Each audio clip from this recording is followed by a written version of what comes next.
So what we are trying here is how do we keep these border communities together? And of course, it's New South Wales residents that are impacted as well.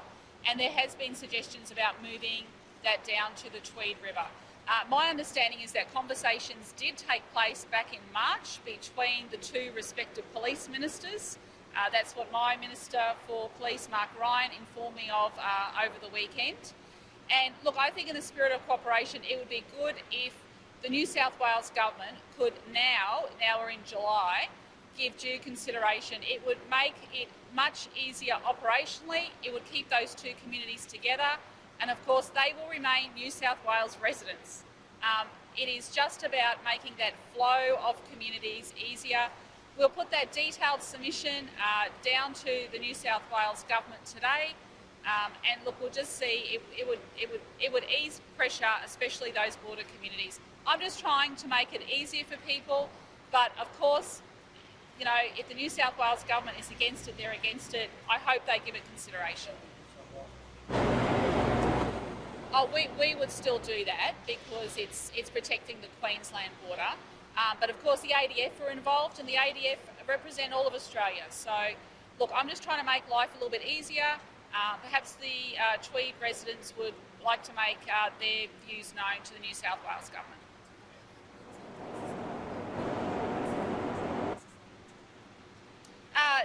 Of course, that would always be an option. I mean, why wouldn't it be? I mean, it's about the safety of Queenslanders first, and we would take whatever measures are necessary to protect the lives of Queenslanders. That is exactly what we have done.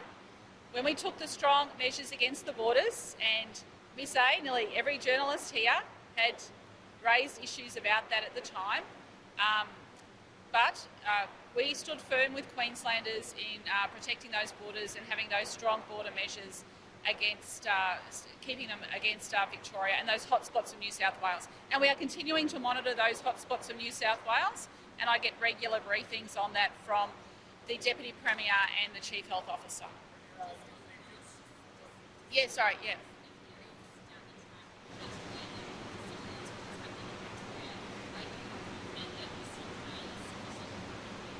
Yeah, my advice is that we have enough, yeah. But look, I hope we don't come to that, and our great response of Queenslanders doing a tremendous job. And it's very important that we continue to do the social distancing, we continue to do the hand hygiene. I know sometimes I sound like a school principal about this, but it is really important that we do keep up with the measures that will actually stop the spread of COVID. And that means, you know, making sure you hand sanitise, going into cafes and bars and restaurants and on your way out, keep up the washing of your hands regularly, and the social distancing when you are in crowded places. It is absolutely crucial we continue to do that. And we know what you know, a couple of people could do in terms of an outbreak. So this is a highly contagious disease, and we are absolutely always on our guard, and we can never let our guard down whilst we are in the grips of a world pandemic. Sorry for Lawrence, we will from the LNP executive as the founding father. I don't really have views on the LNP, but look, I think Lawrence has contributed a lot over the years, and of course he must be feeling very disappointed, and I think it's a loss to the LNP. Jackie Trad said at the weekend she still wants to serve in a Labor ministry. Will you welcome her back after the election? Every member of my team will be focused on winning their seat, and any other questions beyond that are purely hypothetical. Well, she can say what she wants to say, Patrick, but I'm focused on Queenslanders. I'm absolutely focused on our health response and our economic response. And what you've seen today is some of the trainees here, the apprentices working on this Cross River Rail project, about focusing on getting the economy up again, having dealt with COVID. And we need to be absolutely focused on our economic recovery. Jackie said that, sorry. Last one, yep. She said since she left Cabinet, the Cabinet's lacked a bit of flair. Is that accurate? I'm not commenting on that.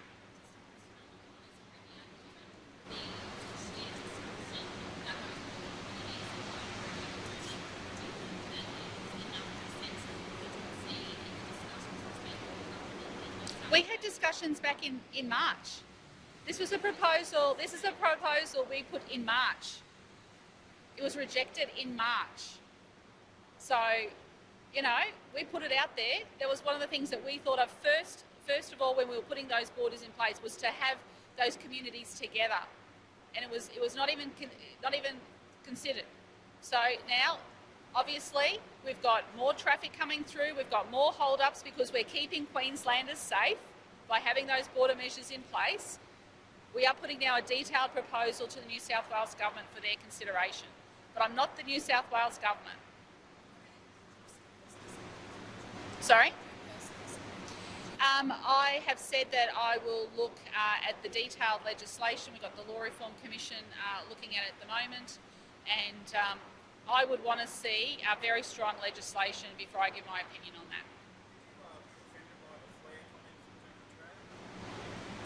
Patrick, I'm not commenting on that. Honestly, we're in a world pandemic at the moment, and you're talking about flare.